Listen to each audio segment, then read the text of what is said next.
ನಮಸ್ಕಾರ ಎಲ್ಲರಿಗೂ ನಮ್ಮ ಅಡುಗೆ ಚಾನೆಲ್ಗೆ ಸ್ವಾಗತ. ಇವತ್ತಿನ ವಿಶೇಷ ಇನ್ಸ್ಟೆಂಟ್ ಅಕ್ಕಿ ಹಿಟ್ಟಿನ ಮೃದುವಾಗಿರೋ ಇಡ್ಲಿ ರೆಸಿಪಿ. ಟ್ರೈ ಮಾಡಿ, ಇಡ್ಲಿ ಹಿಟ್ಟು ಮನೇಲಿ ಇಲ್ದಿದ್ದಾಗ ಇದು ಬೆಸ್ಟ್ ರೆಸಿಪಿ. ಮೊದಲನೇ ಸ್ಟೆಪ್ಪಲ್ಲಿ ಮಿಕ್ಸಿ ಜಾರ್ನ ತಗೊಂಡಿದ್ದೀನಿ. 1 ಗ್ಲಾಸಷ್ಟು ಉಪ್ಪಿಟ್ಟು ರವೆ ಅಥವಾ ಚಿರೋಟಿ ರವೆ. ಉಪ್ಪಿಟ್ಟು ರವೆ ಇದ್ದರೆ ಒಳ್ಳೆಯದು. ಅದೇ ಗ್ಲಾಸಲ್ಲಿ 1 ಗ್ಲಾಸಷ್ಟು ಅಕ್ಕಿ ಹಿಟ್ಟು. ಯಾವ ಅಕ್ಕಿ ಹಿಟ್ಟಾದ್ರೂ ಪರವಾಗಿಲ್ಲ, ರೆಡಿಮೇಡು ಅಥವಾ ಮನೆಯಲ್ಲಿ ಮಿಲ್ಲಲ್ಲಿ ಬೀಸಿಟ್ಟಿರೋ ಹಿಟ್ಟಾದ್ರೂ ಪರವಾಗಿಲ್ಲ. 1 ಗ್ಲಾಸಷ್ಟು ಸೇಮ್ ಕ್ವಾಂಟಿಟಿ, 1 ಗ್ಲಾಸ್ ರವೆ, 1 ಗ್ಲಾಸ್ ಅಕ್ಕಿ ಹಿಟ್ಟು, ರುಚಿಗೆ ತಕ್ಕಷ್ಟು ಉಪ್ಪು.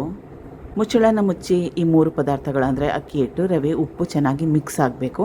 ಆಮೇಲೆ ರವೆ ಕೂಡ ಸ್ವಲ್ಪ ಮಟ್ಟಕ್ಕಷ್ಟು ನುಣ್ಣಗಾಗಬೇಕು. ಆ ರೀತಿ ಹೊಂದ್ಕೊಳ್ಳೋವರೆಗೂ ಮಿಕ್ಸಿನ ಹಾಕೋಬೇಕಾಗುತ್ತೆ.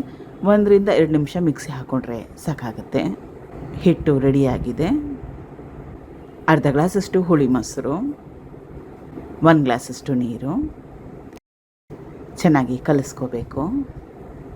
ನೋಡಿ, ತೋರಿಸ್ತಾ ಇದ್ದೀನಲ್ಲ, ಈ ಕನ್ಸಿಸ್ಟೆನ್ಸಿಯಲ್ಲಿ ಕಲಿಸ್ಕೋಬೇಕು. ಇದನ್ನು ಸುಮಾರು ಒಂದು 10 ನಿಮಿಷ ಅಥವಾ ಸಮಯ ಇಲ್ಲ ಅಂದರೆ 5 ನಿಮಿಷ ಹಿಟ್ಟನ್ನ ನೆನೆಯಕ್ಕೆ ಬಿಟ್ಟರೆ ಸಾಕಾಗುತ್ತೆ. 5 ನಿಮಿಷ ಆದಮೇಲೆ ತೀರನೇ ಜಾಸ್ತಿ ಗಟ್ಟಿ ಏನು ಬಂದಿಲ್ಲ ಹಿಟ್ಟು. ಮತ್ತೊಮ್ಮೆ ನೀರನ್ನ ಹಾಕ್ಕೊಳ್ಳೋ ಅವಶ್ಯಕತೆ ಏನಿಲ್ಲ. ಸ್ಮೂತಾಗಿರೋ ಟೆಕ್ಸ್ಚರಲ್ಲಿ ಚೆನ್ನಾಗಿ ಬಂದಿದೆ. ತೋರಿಸ್ತಾ ಇರೋದು ಪರ್ಫೆಕ್ಟಾಗಿರೋ ಹದ, ಪರ್ಫೆಕ್ಟಾಗಿರೋ ಸರಿಯಾಗಿರೋ ಅಳತೆ. ಸಣ್ಣ ಚಮಚದಲ್ಲಿ 1 ಚಮಚನಷ್ಟು ಈನೋ ಪೌಡರು.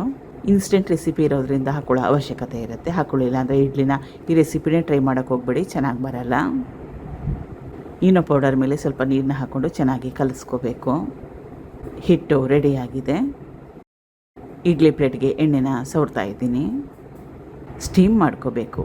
ಗ್ಯಾಸ್ ಸ್ಟವ್ನ ಹೈ ಫ್ಲೇಮ್ನಲ್ಲಿ ಇಟ್ಕೊಂಡು 10 ರಿಂದ 12 ನಿಮಿಷ. ಈಗ ಮೃದುವಾಗಿರೋ ಇಡ್ಲಿ ರೆಡಿಯಾಗಿದೆ. ಇಡ್ಲಿ ಬಿಸಿಯಾಗಿದ್ದಾಗನೇ ಸರ್ವ್ ಮಾಡಿದ್ರೆ ಒಳ್ಳೆಯದು, ಚೆನ್ನಾಗಿರುತ್ತೆ. ಅಥವಾ ಬೆಳಿಗ್ಗೆ ಇಡ್ಲಿ ಮಧ್ಯಾಹ್ನಕ್ಕೆ ಏನಾದರೂ ಉಳಿದ್ರೆ ಮತ್ತೊಮ್ಮೆ 1 ರಿಂದ 2 ನಿಮಿಷ ಚೆನ್ನಾಗಿ ಸ್ಟೀಮ್ ಮಾಡ್ಕೊಳ್ಳಿ. ಇಡ್ಲಿ ಮತ್ತೆ ಬಿಸಿಯಾದರೆ ಮತ್ತಷ್ಟು ಮೃದುವಾಗಿ ಚೆನ್ನಾಗಿ ಬರುತ್ತೆ.